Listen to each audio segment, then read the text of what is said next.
Good morning. I have a little bit of time, so I'll cover a few things, just threads from earlier conversations.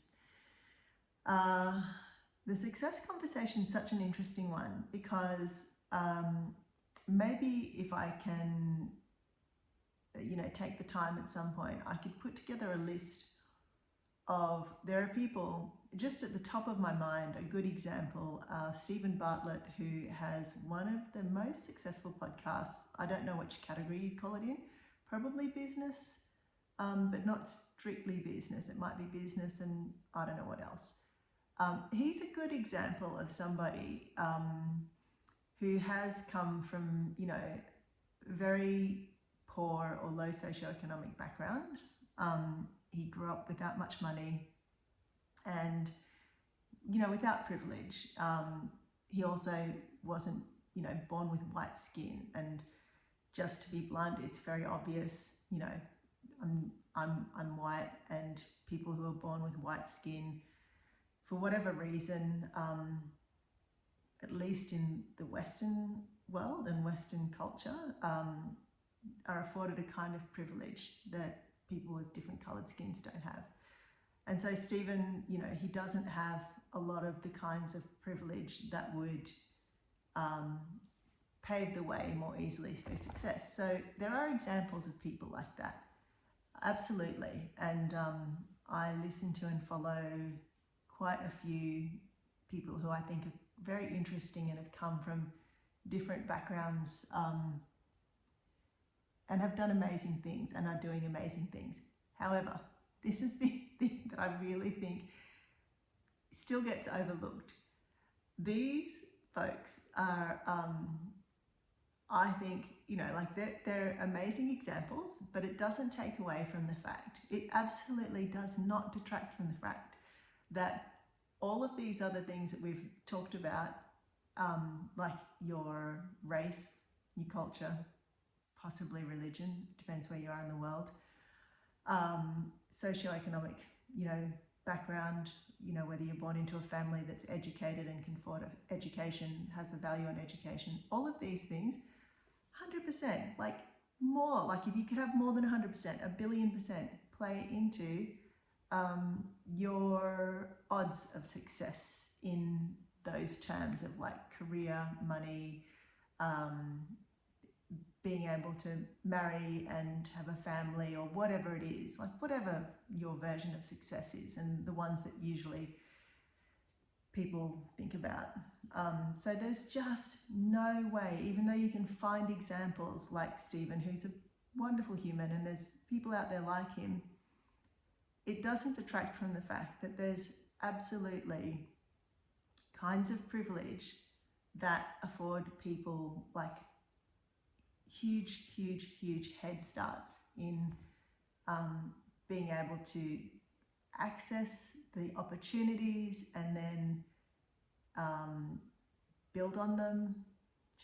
There's just no way that you can avoid recognizing that, especially if you look at just the way the world works, and there would be data to support that without a doubt, absolutely. What was I going to say on that note? Obviously, there's more to this conversation, there always is, because in previous conversations we've also sort of talked about elements of early childhood development. Attachment theory is massive. There's stuff that affects everybody regardless of what, race, religion, socioeconomic background they're born into. The thing around the often unrecognized form of generational wealth of really healthy attachment, really healthy attunement from parents or whoever the primary caregiver is, that actually plays into whether or not someone is going to essentially have a happy, fulfilling life, or whether they're going to really struggle and suffer in all areas, every area you can imagine. So those things, that's when I say it's non-discriminatory, like having healthy attachment happens in all areas of life. So it's an interesting leveler, if nothing else, because you know, you could be born into the most affluent, the most wealthy, the most well-connected family, and you could have nightmarish attachment and disastrous emotional neglect. And there's really good examples of that in the world in exceptional positions of power and leadership. You can see it everywhere. In fact, it's mind-blowing. And so they might look like, whoa, these really successful people, and I will refrain from using people's names because, just runs into trouble there. But you look at the behavior of some of the most powerful people in the world with the most wealth, and these look like kind of nightmares of human beings, the way they behave in relationship with other people, the way they treat other people.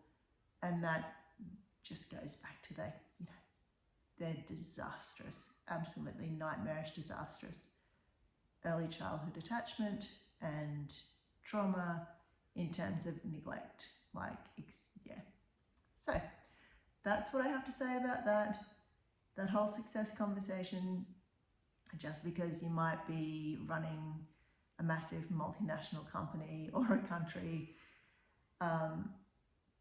some of those folks look like the most unhappy, damaged people. So yeah, it'd be worth defining. Each person defines for themselves what success looks like and what it is, because it's certainly not about amassing wealth and power. Because you look at some of the wealthiest, most powerful people in the world, they look like they're causing so much damage to humanity. And you're causing damage to yourself if you're doing that. There's no way around it. So that's a long response. And that's probably enough. I will post it. It's very long, which means, with our very minimal, our minimal attention span. Look at me, I can't even get it out.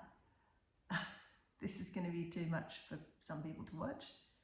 But yeah, that's what I would have to say. And, actually there's one last thing that was a question around, do I have the background of sort of a certain level of privilege? Obviously, I was born into a Caucasian race. That's my lineage, or whatever you call it. So that's an immediate level of privilege straight away. My education, I've been well educated. That's a level of privilege right away.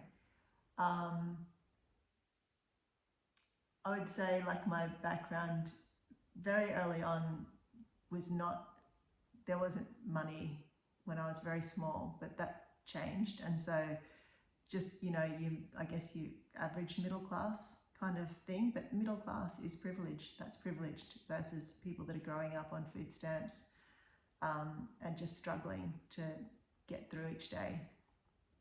So yeah, all kinds of different privilege that just is there and has been there in my life. However, going back to that, really fascinating. It's fascinating, the leveling of the playing field that happens in terms of your attachment and attunement in really early years. I definitely don't have that form of generational wealth. That's not a thing. That's nobody's fault. It's just, that's the roll of the dice. The same as it's the roll of the dice which country you get born into, all of that. It's something no one has control over. But yeah, it is an interesting aspect that is one thing that connects so many people from so many places and so many backgrounds with a shared experience. Admittedly, it's a shared experience of trauma, but it's fascinating because it's this doesn't it's not discriminatory in the sense that, you know, it affects so many people from so many different backgrounds, and the impact is the same in the sense that it won't necessarily show up the same in each person's life and how they behave, but very similar in how people will then experience life and how it'll affect the way they are in the world and what they go on to accomplish or be able to accomplish. So that's fascinating. Anyway, very long response. I'm going to actually get going with the rest of my day. Bye.